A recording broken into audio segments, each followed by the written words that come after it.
Team, किसान की जो पूरी टीम है हेल्पलाइन की, और आज की तारीख में किसान हेल्पलाइन के पास जो डाटा है लगभग 1.5 लाख किसान, यशवंत 1.5 लाख ही है ना, ये डाटा अपने आप में मुझे नहीं लगता भारत में किसी संस्था के पास होगा। और आज ये इनिशिएटिव है, हम लोग कल्पना ये करेंगे, यशवंत भाई से हमारी ये उम्मीदें हैं कि आने वाली आप जैसे रतलाम जिला है, मंदसौर है, मंदसौर में तो अपन दलोरा में है अभी, पर मंदसौर में जैसे पिपलिया मंडी हुआ, यहाँ भी नीमच तक आप लोग आपकी ब्रांच को मेंटेन करिए। और सच में आज इस मिट्टी जो ये लहसुन लगाते हैं, लोग मेरे पास आते हैं कि यार रवि भाई लहसुन होती नहीं है, उसका रीज़न क्या है। तो सिंपल सा एक कैलकुलेशन अगर कोई भी एक एवरेज आदमी भी या एवरेज किसान भी सोच सकता है कि नई खेतों में लहसुन बहुत अच्छी होती है और 3-4 साल के बाद वो होना बंद हो जाती है। तो सिंपल सा कैलकुलेशन ये है कि जो ज़मीन जिसमें आज तक कभी खेती नहीं हुई है, उसकी मिट्टी आप यशवंत भाई को दीजिए, और ऐसी मिट्टी जिसमें 4 साल बाद लहसुन होना बंद हो गई है उसकी मिट्टी दीजिए। दोनों का कंपैरिजन करिए, आपको खुद पता लग जाएगा कि आपकी मिट्टी में कौन सा न्यूट्रिएंट की कमी है। ये आज तक का रिकॉर्ड है, मेरे को भी 10 साल हो गए, लेकिन कोई भी किसान इस चीज़ पे इम्प्लीमेंट नहीं करता है। तो मेरा जो जितने भी किसान हैं सबसे यही कहना चाहूँगा कि आप थोड़ा सा एक कैलकुलेटिव खेती करना पड़ेगा।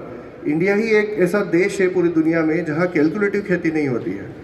आप अमेरिका चाहे अफ्रीका हो, अफ्रीका में मैं था, वहाँ हर साल 2 फसल होती है और दोनों फसल के बाद जितने भी खेत होते हैं उनकी मिट्टी की जांच होती है। वो जांच होने से इनपुट ऑफ फर्टिलाइज़र जो कहते हैं ना, लागत कम होनी चाहिए, वो 100% वहाँ पे होती है। और हम लोग भी सारे किसान मिलके इसी चीज़ पे इनिशिएटिव के कि हर आदमी अपनी मिट्टी की जांच कराए और उसके बाद उस खेती में उसको कितनी चीज़ डालनी है, कितना नहीं डालना है। एग्जांपल मैं बताता हूँ, हमारी मिट्टी में सल्फ़र की कमी है, फिर भी मिट्टी की जो लैब है उसमें जब टेस्ट कराते हैं उसमें सल्फेट के कारण सल्फ़र ज़्यादा मात्रा में मिलता है। तो इसका रीज़न ये है कि सल्फ़र तो डाल दिया फिर भी सल्फ़र की कमी बता रहा है। तो उसका रीज़न सल्फ़र जो एलिमेंटल सल्फ़र होता है, जिसको पौधा, ये कह सकते हो कि पौधा एलिमेंटल सल्फ़र ही लेता है, लेकिन वो सल्फ़र ज़मीन में जाने के बाद सल्फेट बनता है। तो यशवंत भाई, थोड़ा सा मेरा एक इनिशिएटिव ये भी रहेगा कि आप जांचों के बाद लोगों को प्रोबायोटिक्स यूज़ करने के लिए बोलिए। जैसे दही क्यों हेल्दी होता है, उसमें लैक्टोबैसिलस होता है। ऐसे मिट्टी में जो 1 इंच जगह होती है ना, उसमें करोड़ों बैक्टीरिया, फंगस, ये, और टेक्निकली बात करें तो फ्लोरा एंड फना।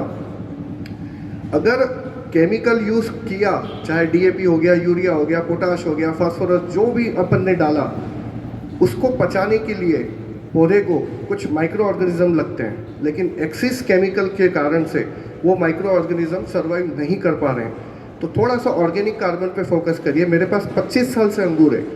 मेरे पिताजी लगभग 23 साल पहले पुणे गए थे, पुणे में national research centre for grapes है।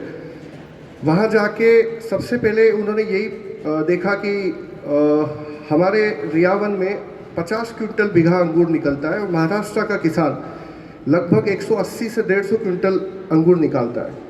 तो ये 3 गुना ज़्यादा प्रोडक्शन कैसे निकालता है। तो वहाँ के डॉक्टर जगदेव शर्मा हैं, जो आज हिमाचल में सोलन में मशरूम रिसर्च सेंटर में काफ़ी अच्छे पद पे हैं। तो उनका ऐसा कहना था कि आप आपकी मिट्टी की जांच कराइए। हमने जब मिट्टी की जांच कराई तो ऑर्गेनिक कार्बन 0.2 था हमारा। अगर किसी किसान का ऑर्गेनिक कार्बन 1 है तो उसका प्रोडक्शन सबसे बेस्ट आता है। 0.2 से हम लोगों ने 1 किया तो 150 क्विंटल प्रति बीघा के हिसाब से हम लोगों ने प्रोडक्शन बनाया, सिर्फ एक तत्व को इंक्रीज करके, वो सिर्फ ऑर्गेनिक कार्बन है। ऐसे कई तत्व हैं। तो मैं सारे किसानों को एक ही मैसेज देना चाहूँगा, तो इस चीज़ का पूरा लाभ लें। और ये हमारे जो दलोरा तहसील है, इसमें बहुत नई चीज़, मतलब कहते हैं ना, एक नया इनिशिएटिव लिया है। इसके लिए पूरी टीम को एक बार और मेरा बहुत बहुत धन्यवाद है।